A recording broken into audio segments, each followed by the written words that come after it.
এই ভিডিওটোত আজি মই আপোনালোকক খুব বঢ়িয়া এটা ন্যাচাৰাল হেয়াৰ টনিক বনাই দেখুৱাম যেটো হেয়াৰ টনিক আপোনালোকৰ চুলিত লগালে চুলি খৰা সমস্যা দূৰ হ'ব চুলিৰ গুৰিটো মজবুত হ'ব আপোনালোকৰ যদি কম বয়সতে চুলি পকিছে সেই চুলি পকা সমস্যাও দূৰ কৰিবলৈ সহায় কৰিব ঘন মজবুত হেলদি চুলি পাবলৈ চুলি খৰা বন্ধ কৰিবলৈ আমি চুলিত তেল লগালে নহব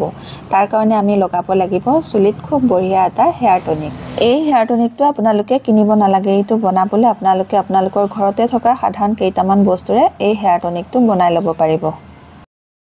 হাই ফ্ৰেন্ডছ আপোনালোক সকলোকে মোৰ অসমীয়া হাউচৱাইফ চেনেলৰ নতুন এটা ভিডিঅ'লৈ স্বাগতম জনাইছো আশা ৰাখিছো আপোনালোক সকলো ভালে আছে এতিয়া মই আপোনালোকক এই হেয়াৰ টনিকটো বনাই দেখুৱাম হেয়াৰ টনিকটো বনাই দেখুৱাৰ আগতে আপোনালোকলৈ এটা ৰিকুৱেষ্ট আছে আপোনালোকে যদি মোৰ অসমীয়া হাউচৱাইফ চেনেলটোলৈ নতুনকৈ আহিছে বা নতুনকৈ চাবলৈ আৰম্ভ কৰিছে আগতে সাবস্ক্ৰাইব কৰি থোৱা নাই তেতিয়া হলে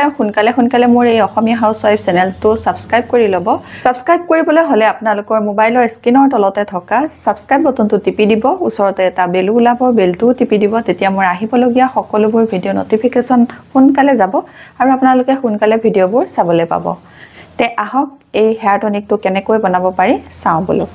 এতিয়া এই হেয়াৰ টনিকটো বনাবলৈ প্ৰথমে আমাক লাগিব কেইটামান লং মই লং লৈছো এয়া 8-9টা মান আমাৰ চুলিখিনি হেলদি কৰিবলৈ লঙে বহুত বেছিকৈ সহায় কৰে এতিয়া মই আনিছো লঙৰ লগতে এটো সৰু সাইজৰ এটা পিয়াজটো মই প্ৰথমতে বাকলিটো গুচাই লৈছো পিয়াজে আমাৰ নতুনকৈ চুলি গজাত সহায় কৰে এই টনিকটো আপোনালোকে চুলিত লগালে মাত্ৰ 3 দিনতে আপোনালোকৰ চুলি খৰা বন্ধ হৈ যাব চুলিখিনি হেলদি হ'ব চুলি গুৰিটো মজবুত হ'ব এতিয়া মই ইয়া পিয়াজটো দুটুকুৰাকৈ কাটি ললো এটুকুৰাহে মই ব্যৱহাৰ কৰিম এটুকুৰা নকৰো এতিয়া এই পিয়াজ আৰু পিয়াজৰ বাকলি দুইটাই আমাক প্ৰয়োজন হ'ব দুইটা বস্তু কেনেদৰে ব্যৱহাৰ কৰো হেতু মই ভিডিওটো পিছলৈ দেখুৱাম এতিয়া মই আনিছো এয়া নৰসিংহ পাতটো আমাৰ চুলিৰ কাৰণে বহুত বেছিকৈ ভাল হয় মই নৰসিংহ পাত কেইটা এয়া ঠাৰিৰ পৰা ছিঙি ললো ছিঙি লোৱাৰ পাছত এতিয়া মই ইয়াৰ লগতে মিক্স কৰিম আৰু এবিধ বস্তু হেবিধ হৈছে এয়া দেখিছেনে আমলখি মই দুটা লৈছো বেছি লোৱা নাই এই আমলখিত ভিটামিন সি পোৱা যায় সেই কাৰণে আমাৰ চুলিৰ কাৰণে বহুত বেছি ভাল হয় আমলখিটো আৰু এই আমলখি আমাৰ চুলি পকা সমস্যা দূৰ কৰিব পাৰে যদি চুলি পকিছে পকা চুলি কলা কৰিবলৈ সহায় কৰে ইয়াৰ পাছত মই আনিছো এয়া শিলিখা মই লৈছো 6টা মোৰ চুলিৰ জুখত এতিয়া মই শিলিখা কেইটাও এনেকৈ কাটি লৈছো গুটিটো অতৰাই লৈছো ইয়াত মই শিলিখাও দি দিছো শিলিখাই আমাৰ পকা চুলি কলা কৰাত সহায় কৰিব সোনকালে চুলি নপকিব শিলিখা আমাৰ চুলি কলা কৰিবলৈ বহুত বেছি ভাল হয় ইয়াৰ উপৰিও শিলিখাৰ ৰসটো আমাৰ চুলিত লগালে চুলিখিনি সিল্কি শাইনি হোৱাত সহায় হয় চুলিখিনি জট নধৰে এতিয়া মোৰ এই বস্তু কেইটা ৰেডি হৈ গল এতিয়া মই পিয়াজৰ বাকলি আৰু লং কেইটা বেলেগ কৰি ললো আৰু বাকিখিনি বস্তু মই বেলেগ কৰি ললো দুভাগ কৰি পেলালো এতিয়া মই শিলিখা আমলখি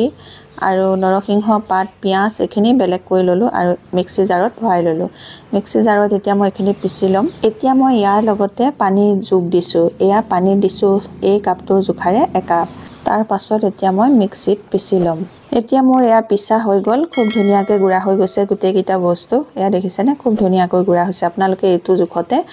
পিছি লব এতিয়া মই আনিছো এটা সসপেন আৰু পাতি দিছো এখন চেকনি আৰু এই গুটেইখিনি বস্তু মই চেকনিখিনিত দি এতিয়া মই সেকি লম এয়া ৰসটো উলিয়াই লৈছো প্ৰথমতে ৰসটো উলিয়াই লোৱাৰ পাছত আৰু এটা কৰিবলগীয়া কাম আছে লং মই এতিয়ালৈকে দিয়া নাই এতিয়া লংটো কেনেকৈ ব্যৱহাৰ কৰো হেতু আপোনালোকক দেখুৱাম এই ৰসখিনিতে এতিয়া মই দি দিম পিয়াজৰ বাকলি কেইটা আৰু লং পিয়াজৰ বাকলিও আমাৰ চুলি গজাত নতুন চুলি গজাত বহুত বেছিকৈ সহায় কৰে এতিয়া মই এখিনি গেছৰ ফ্লেমটো অন কৰি পেলাই অলপ সময় উতলাম যেতিয়ালৈকে ভালকৈ লং আৰু পিয়াজৰ বাকলি কেইটা সিজি নাযায় তেতিয়ালৈকে মই উতলাম খুব ভালকৈ এনেকৈ উতলাই থাকিব মিডিয়াম ফ্লেমত উতলাব আপোনালোকে এতিয়া দেখিছে আধা হোৱাই নাই আধা হলেহে উতলোৱা হ'ব মই আধা হোৱালে এয়া এইখিনি আধা হৈ গৈছে এতিয়া মই গেছৰ ফ্লেমটো বন্ধ কৰি অকনমান ঠাণ্ডা হ'বলৈ দিম এতিয়া এইখিনি ঠাণ্ডা হৈ গৈছে এটা বাতি পাতি লৈছো আৰু চেকনিৰে এইখিনি ৰসখিনি মই সেকি লৈছো এয়া ৰসখিনি ওলালে এই ৰসখিনি তেতিয়া মই আৰু এবিধ বস্তু মিক্স কৰিম সেইটো হৈছে এয়া এলোভেৰা জেলটো আপোনালোকে নেচাৰেল এলোভেৰা জেলটো উলিয়াই মিক্স কৰিব পাৰে নহলে এনেকৈ কিনাও মিক্স কৰিব পাৰে মই এয়া এলোভেৰা জেলটো মিক্স কৰি লৈছো ইয়াৰ পাছত মই আনিছো এয়া নাৰিকল তেল এতিয়া মই ইয়াতে নাৰিকল তেল আধা চামুচৰ জোখাৰে মিক্স কৰিম চুলিৰ গুৰিটো মজবুত কৰি ৰাখিবলৈ এটা টনিক লগোৱা বহুত প্ৰয়োজন টনিকে চুলিৰ গুৰিটো মজবুত কৰি ৰখাত সহায় কৰে এতিয়া এইটো খুব বঢ়িয়া এটা নেচাৰেল হেয়াৰ টনিক চুলিত লগাবৰ বাবে ৰেডি হৈ গ'ল। এতিয়া এই টনিকটো আপোনালোকে চুলিত কেনেকৈ লগাব লাগে সেইটো দেখুৱাম আৰু এই টনিকটো আপোনালোকে সপ্তাহত কেইদিন লগাব লাগে সেইটো ভিডিঅ'টো পিছলৈ কৈ আছোঁ। এই হেয়াৰ টনিকটো তৈয়াৰ হৈ গ'ল। এই হেয়াৰ টনিকটো কেনেকৈ বনাইছোঁ, কি বস্তুৰে বনাইছোঁ আপোনালোকে দেখা পালে। এতিয়া এইটো কেনেকৈ লগাব লাগে সেইটো আপোনালোকক দেখুৱাই আছোঁ। এনেকুৱা ডপাৰ হ'লে সুবিধা হয় চুলিত লগাবৰ কাৰণে, গতিকে মই এই ডপাৰডাল লৈছোঁ। আপোনালোকে হাতেৰেও লগাব পাৰে, নহ'লে এটুকুৰা কপাহ ল'ব। যদি ডপাৰ নাইকিয়া আপোনালোকে এটুকুৰা কপাহ ল'ব, কপাহ টুকুৰা ইয়াতে তিয়াব, তিয়াই পেলাই চুলিৰ গুৰিত এনেকৈ গুৰিত কপাহ টুকুৰাৰ সহায়ত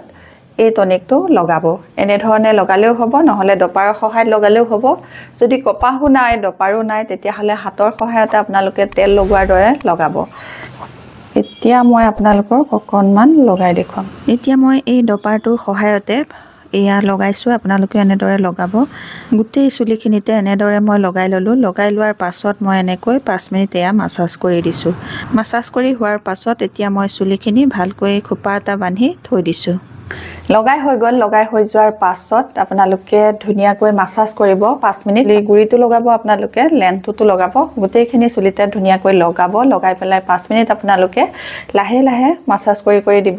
মাছাজ কৰি দিয়াৰ পাছত আপোনালোকে এঘণ্টালৈ ৰাখি থ'ব। এঘণ্টাৰ পাছত আপোনালোকে ঠাণ্ডা নৰ্মেল পানীৰে চুলিখিনি ধুই পেলাব। ইচ্ছা কৰিলে আপোনালোকে শ্বেম্পুও কৰিব পাৰে। যদি আপোনালোকৰ চুলি সৰি আছে তেতিয়াহ'লে এই টনিকটো আপোনালোকে ৰেগুলাৰ ব্যৱহাৰ কৰিব পাৰে। আৰু যদি বেছিকৈ চুলি সৰা নাই তেতিয়াহ'লে আপোনালোকে এই টনিকটো সপ্তাহত 3 বাৰ বা 2 বাৰকৈও ব্যৱহাৰ কৰিব পাৰে। গতিকে আপোনালোকে এই টনিকটো ব্যৱহাৰ কৰি চাব। চুলিখিনি যেতিয়া ধুই দিব, ধুই দিয়াৰ পাছত আপোনালোকৰ চুলিখিনি যেতিয়া চুব খুব ধুনীয়া পিছল পিছল লাগিব, চুলি যত্ন ধৰিব আৰু ৰেগুলাৰ ব্যৱহাৰ কৰি থাকিলে চুলি সৰাও বন্ধ হ'ব আৰু নতুন নতুন চুলি গজিবলৈ আৰম্ভ কৰিব। এই হেয়াৰ টনিকটোৱে চুলি সৰা বন্ধ কৰাৰ উপৰিও চুলি পকা সমস্যাও দূৰ কৰিবলৈ সহায় কৰিব। যদি আপোনালোকৰ কাৰোবাৰ একদম কম বয়সতে চুলি পকিবলৈ আৰম্ভ কৰিছে তেতিয়াহ'লে আপোনালোকে এই হেয়াৰ টনিকটো বনাই লগাব। চুলি পকা সমস্যা দূৰ কৰাতো সহায় কৰিব, চুলি গজিবলৈও আৰম্ভ কৰিব আৰু চুলি সৰা সমস্যাও দূৰ কৰিব।